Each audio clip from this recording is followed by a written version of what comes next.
बुजुर्गों, माताओं, भाई और बहनों, यहाँ शिकागो में ऑटम का सीज़न शुरू हो गया है, जिसे हम पतझड़ बोलते हैं।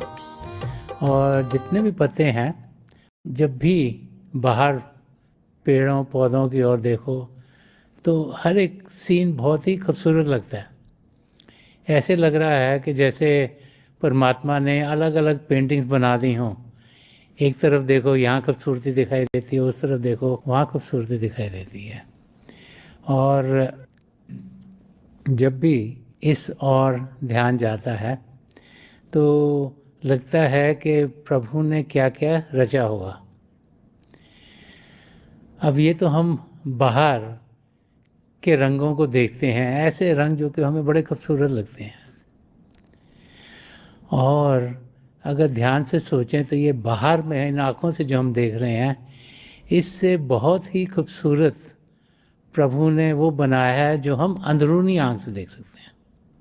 जैसे तालाब में अगर आप देखो तो आप देखेंगे कि जो आसमान है, आसमान का उधर रिफ्लेक्शन दिखेगी, और अगर सूर्य निकला है उसकी भी रिफ्लेक्शन दिखेगी, अगर बादल हैं उसकी भी रिफ्लेक्शन दिख लेगी, लेकिन वो धुंधली होगी।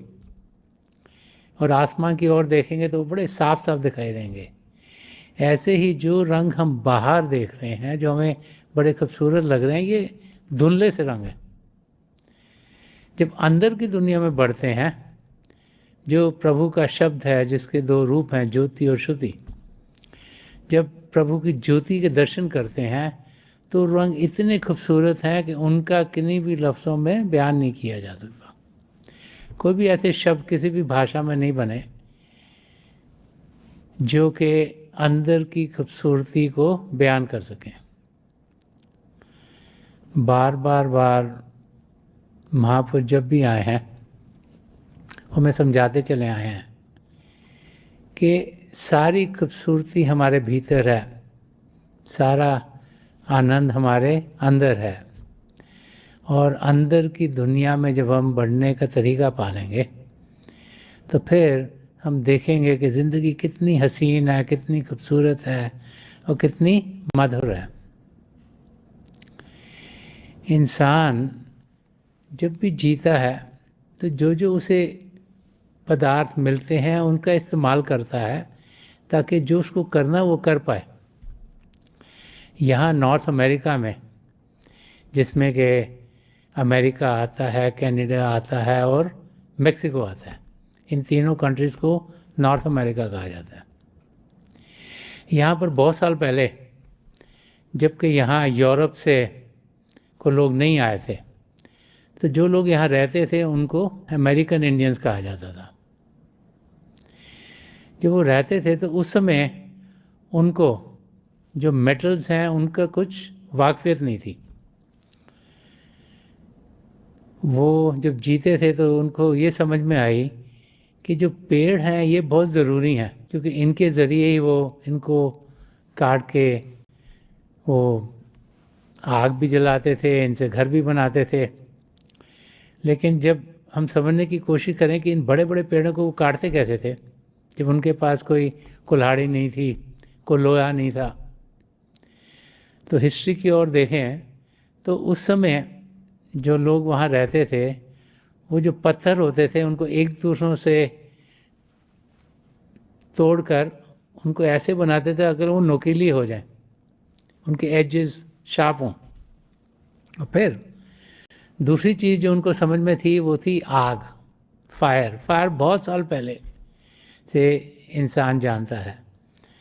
और वो क्या करते थे कि जो पेड़ होता था जिसको वो काटना चाहते थे, उसके आसपास उसके जो ट्रंक होती है, जो सबसे निचला हिस्सा है, उसके आसपास आग लगाते थे। और जब वो आग लगाते थे तो वो आग की एक रिंग सी बन जाती थी पेड़ के आसपास, और जो बाहर की लेयर होती थी वो सड़नी शुरू हो जाती थी। तो पत्थर लेके उसको आसानी से वो तोड़ लेते थे क्योंकि वो बड़ी सॉफ्ट हो जाती थी।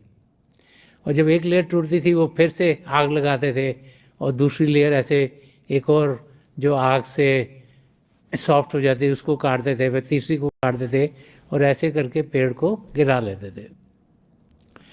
तो हम सब जिन्होंने असलियत को जानना है, हम सब जो खूबसूरती का अनुभव करना चाहते हैं, हम सब जो पिता परमेश्वर को पाना चाहते हैं, हमें अंदर की दुनिया में बढ़ने का तरीका जानना है। जो उन अमेरिकन इंडियंस के लिए उस समय या आग होती थी या पत्थर होते थे, हमारे लिए इस समय प्रभु को जानने के लिए हमें भजन अभ्यास करना है। जो भजन अभ्यास करने का तरीका है वो ध्यान टिकाने का तरीका है। तो हमारे लिए अपना ध्यान बाहर की दुनिया से हटा के अंदर की ओर करना है, और ताकि ध्यान अंदर हो सके उसके लिए शरीर को शांत करना है और मन को शांत करना है। तो जो मन को शांत करना है, क्योंकि जैसे ही हम आंख बंद करके बैठेंगे कोई ना कोई विचार आ जाएगा, कल क्या किया, परसों क्या करना है, कि रिश्तेदार को मिलना है, कोई डॉक्टर की अपॉइंटमेंट है, बच्चों के स्कूल में क्या करना है, कुछ ना कुछ ख्याल आ जाता है। ख्याल आया नहीं कि ध्यान उस ख्याल में चला जाएगा। अब ध्यान जब ख्याल में जाएगा तो फिर हम प्रभु की जानकारी पाने के लायक नहीं रहेंगे। तो हमें ख्यालों से दूर होना है, हमें अपनी ज़िंदगी में विचारों को साइड पे करना है, और उनको करने के लिए महापुरुष हमें समझा गए कि हम सिमरन करें। जो भी हमें विचार आते हैं वो हमारे मन से आते हैं, क्योंकि मन नहीं चाहता कि हम असलियत को जानें, मन नहीं चाहता हम पिता परमेश्वर को पाएं, मन तो यही चाहता है हम दुनिया की चीज़ों में लगे रहें। तो मन कोई ना कोई विचार भेज देता है। तो मन की जो ताकत है उसको हम प्रभु की ओर करते हैं। मन को हम प्रभु के नाम का जाप करने के लिए कहते हैं, कि मन ही मन हम प्रभु के नाम का जाप करें। अगर ज़बान से करेंगे कानों को सुनाई देगा, ध्यान बाहर की ओर जाएगा, लेकिन जब मन ही मन प्रभु के नाम का जाप करेंगे तो हम देखेंगे कि जो विचार हैं वो आएंगे नहीं, क्योंकि मन की पूरी ताकत प्रभु के नाम के जाप में लगी। तो हमारे सामने अंधेरे में रोशनी के चिन्ह आने शुरू हो जाएंगे।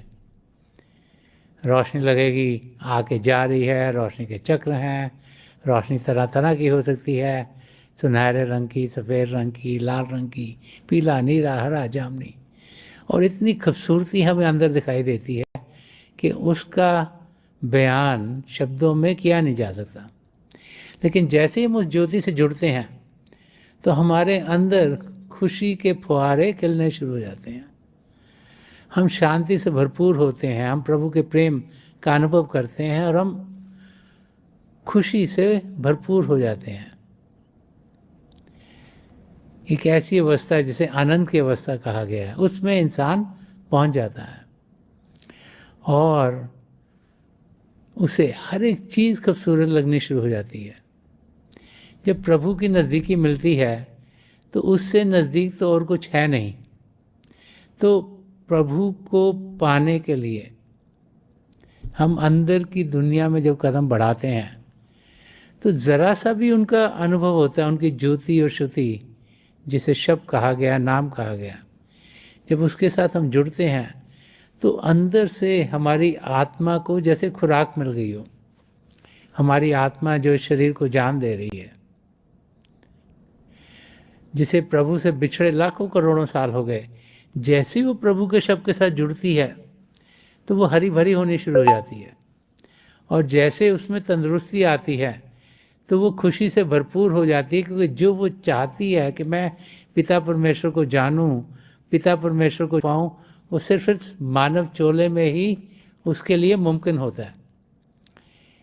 इस मानव चोले में पिता परमेश्वर ने वो सब पदार्थ दिए जो हमें चाहिए अपने आप को जानने के लिए और प्रभु को पाने के लिए। तो बार बार महापुरुष हमें समझाते हैं कि जो कुछ हमें चाहिए पिता परमेश्वर को पाने के लिए, वो सब हमारे भीतर है, कि सब कुछ घर में बाहर ना ही। ये गुरु अर्जन देव जी महाराज ने फरमाया कि सब कुछ हमारे अंदर है, बाहर कुछ भी नहीं है, बाहर माया की दुनिया है। जब बाहर की दुनिया में हम ध्यान टिकाते रहेंगे और बाहर की दुनिया में सोचेंगे हमें ये खुशी मिल जाए, वो खुशी मिल जाए, तो सदा सदा का सुख चैन कभी मिलेगा नहीं। क्योंकि बाहर की दुनिया में सब कुछ जो है वो टेम्पररी है, थोड़े क्षणों के लिए है, और उसके बाद वो हट जाता है। हमें उसके साथ जुड़ना है जो सदा सदा के लिए है, और वो है पिता परमेश्वर।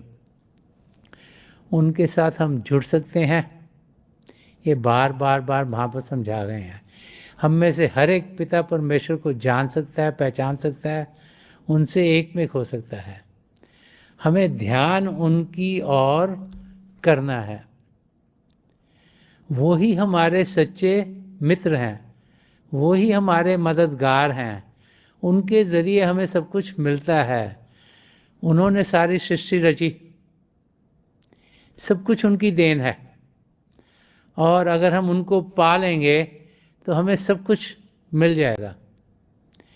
मीना बाज़ार की कहानी आप सबने बहुत बार सुनी होगी, सत्संगों में कई बार महापुरुषों ने सुनाई है, कि एक छोटी सी लड़की थी, एक राजा था जो कि मीना बाज़ार लगाया करता था। कोई भी आकर वहाँ से कोई भी अच्छी अच्छी चीज़ें लेके जा सकता था। एक छोटी सी लड़की थी, घूम रही थी, कुछ ले नहीं रही थी। तो समय था कि मीना बाज़ार बंद हो, तो राजा ने लड़की से कहा कि कोई ना कोई चीज़ ले लो तुम, अभी जल्दी सब कुछ बंद होने वाला है। तो उसने राजा से पूछा कि ये सब आप का है? तो उसने कहा हाँ मेरा है सब कुछ। तो उसने अपना हाथ उस लड़की ने राजा के सिर पर रख दिया कि मैं आपको चाह रही हूँ। उसे मालूम था, छोटी सी लड़की थी, पर उसको मालूम था कि अगर राजा मिल गए तो सब कुछ मिल गया। हम लोग क्या करते हैं, हम सोचते हैं ये घर अच्छा मिल जाए, कार अच्छी मिल जाए, ये ज्वेलरी भी ले लें, बैंक बैलेंस भी बढ़ जाए, नौकरी भी अच्छी लग जाए, बच्चे भी हो जाएं, वो पढ़ लिख भी जाएं, दुनिया की चीज़ें मांगते रहते हैं।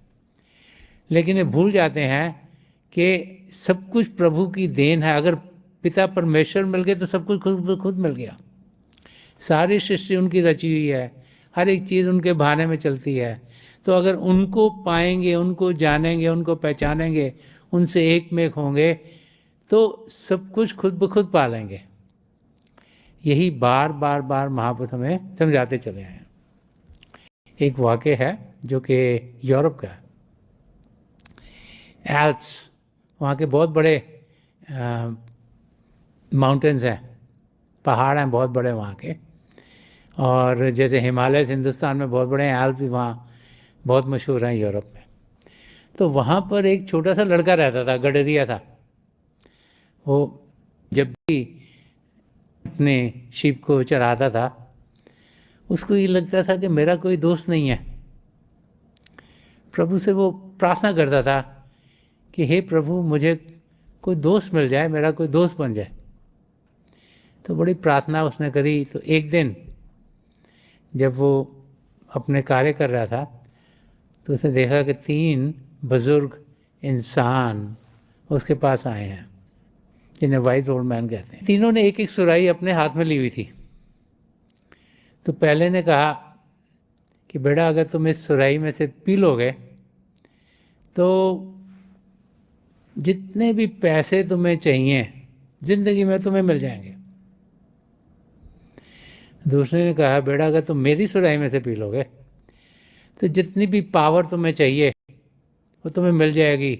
तुम किसी को भी जाकर जीत सकते हो और सबसे तुम पावरफुल इंसान बन जाओगे। और तीसरे ने कहा कि अगर तुम मेरी सुराही में से पी लोगे तो जिसे कि स्विस हॉर्न कहा जाता है, एक म्यूज़िकल इंस्ट्रूमेंट है जिसको ब्लो करो तो बड़ी उसमें से मधुर सी आवाज़ निकलती है, कि तुम्हें वो इंस्ट्रूमेंट मिल जाएगा। तो लड़का सोचना शुरू हो गया, क्योंकि उसे ये बताया गया तुम तीनों में से एक ही में से खाली पी सकते हो पानी। तो सोचना शुरू हो गया कि अगर मैं पहली सुराही में से पीता हूँ तो मुझे धन दौलत मिलेगी, धन दौलत मिल गई तो मैं क्या करूँगा, खाना तो मैंने उतना ही खाना है, कपड़े थोड़े खरीद लूँगा और चीज़ें लूँगा। कहा नहीं नहीं नहीं, इसका कोई फायदा नहीं। उन्होंने सोचा अगर मैं दूसरी सुराही में से पीता हूँ पानी तो मुझे पावर मिल जाएगी ज़्यादा, जिसको भी मैं कुछ कहूँगा वो मेरा कहना मानेगा। उसको लगा ये भी नहीं, ये तो मैं घमंडी हो जाऊँगा, मेरी ईगो और बढ़ जाएगी, हमें बढ़ जाएगी। तो उन्होंने कहा ये भी ठीक नहीं। तो उसको लगा कि जो हॉर्न है, जो स्विस हॉर्न जिसे कहा जाता है, इसकी आवाज़ बड़ी मधुर है, चलो मैं इसको बजाया करूँगा, मुझे सुकून मिलेगा। तो उसने तीसरी सुराही में से पानी पिया और उसको वो हॉर्न मिल गया, स्विस हॉर्न मिल गया। जब उसने बजाया तो बड़ी मधुर आवाज़ आई, सिर्फ आवाज़ ही नहीं आई लेकिन आवाज़, क्योंकि आसपास पहाड़ थे बहुत, उनसे जब गूंज के जब टकरा के वापस आई तो लगा कुछ यहाँ से आ रही है, कुछ यहाँ से आ रही, तो उसे बहुत अच्छा लगा, बहुत मधुर लगा। और उसके बाद वो जो 3 बुज़ुर्ग आदमी आए हुए थे वो चले गए, लेकिन उसके बाद कई सालों तक जब तक वो जीता रहा वो उस हॉर्न को बजाता था, और जब आवाज़ वापस आती थी तो उसे ऐसे लगता था जैसे पिता परमेश्वर उसके अंग संग हैं, कि उसके मित्र उसके पास हैं, उसको कभी अकेलापन महसूस नहीं हुआ। ऐसी ही हालत हमारी है। हम लोग जब इस दुनिया में जीते हैं तो बहुत सी बार हम अपने आप को अकेला पाते हैं। हम सबके पास एक मित्र हैं जो हमारे भीतर बैठे हुए हैं, उनके शब्द के साथ हम जुड़ सकते हैं। हर एक धर्म ग्रंथ कहता है कि जैसे गुरबानी में है कि अव्वल अल्लाह नूर उपाया, कुदरत के सब बंदे, एक नूर से सब जग उपजा, कौन भले कौन मंदे। कि सबसे पहले पिता परमेश्वर थे, उन्हें हम वाहेगुरु कहें, परमात्मा कहें, गॉड कहें, किसी भी नाम से पुकारें, उनसे शब्द उत्पन्न हुआ, उसे नूर कहें, शब्द कहें, होली वर्ड कहें, कलमा कहें, और उसके ज़रिए सारी सृष्टि रची गई। तो प्रभु और शब्द एक ही हैं, ये कई धर्म ग्रंथों में आया है। तो प्रभु का शब्द कण कण में समा हमारे भीतर चल रहा है। जब उसके साथ हम जुड़ते हैं तो हमें ये अनुभव होता है कि हम पिता परमेश्वर के साथ हैं, और जब ये अनुभव होता है कि हम पिता परमेश्वर के साथ हैं तो इंसान खुशी से भरपूर हो जाए। वो पिता परमेश्वर के साथ है, उसको तकलीफ़ क्या है, उसको तो कोई तकलीफ है ही नहीं। जब हम अपने धर्म स्थान पर जाते हैं, चाहे हम किसी भी धर्म को फॉलो कर रहे हो, जब भी अपने धर्म स्थान पर जाते हैं तो हमें बहुत हमें चैन मिलता है, हमें आनंद आता है, हम खुशी से भरपूर होते हैं। क्यों? कोई भी तकलीफ़ होती है हम सोचते हैं वो हट गई, किस लिए? क्योंकि हमें ये लगता है कि प्रभु हमारे अंग संग है, उनकी दया मेरे हम पर है, उनकी दया दृष्टि हमारे ऊपर है, और हम उनकी प्रोटेक्शन के दायरे में हैं। तो ऐसे ही जब हम अंदर की दुनिया में बढ़ते हैं और प्रभु के शब्द के साथ जुड़ते हैं तो हमें ये यकीन हो जाता है कि पिता परमेश्वर हैं, हमारे अंग संग हैं, हम उनको जान सकते हैं, पहचान सकते हैं, उनको मिल सकते हैं। तो फिर जिंदगी बड़ी आराम से गुजरती है, इंसान को किसी चीज़ का कोई फिक्र नहीं रहता। जिसे मालूम हो कि प्रभु उसके साथ हैं, उसे और किसी चीज़ का डर क्या है। तो हमारे कदम प्रभु की और तेज़ी से बढ़ते हुए तो हमें दिखाई देते हैं, और उसके साथ साथ ज़िंदगी इंसान की हरी भरी हो जाती है। तो प्रभु की जानकारी पाने के लिए हम अंदर की दुनिया में कदम बढ़ाते हैं। उसे हम मेडिटेशन कहें, भजन सिमरन कहें, ध्यान ठिकाना कहें, इन्वर्जन कहें, अंदर की दुनिया में बढ़ें, उल्टा रास्ता कहें, ये सब अलग अलग नाम इस्तेमाल किए गए हैं बताने के लिए कि जो ध्यान है बाहर की दुनिया में जाने का उल्टा करना है, अंदर की ओर करना है। जब ध्यान अंदर की ओर जाएगा तो जिसे सूरत की धारा कहा गया, सेंसरी करंट्स, वो शरीर में नीचे से ऊपर की ओर इकट्ठे होंगे, और जैसे ही वो इकट्ठे होंगे यहाँ शिव नेत्र ये 10वें द्वार तक पहुँचेंगे, और फिर अपने सद्गुरु की मदद से हम अंदर की दुनिया में बढ़ पाएंगे। वो दुनिया जो प्रेम की दुनिया है, वो दुनिया जो खुशियों से भरपूर है, वो दुनिया जहाँ शांति शांति है, वो दुनिया जहाँ आनंद ही आनंद है।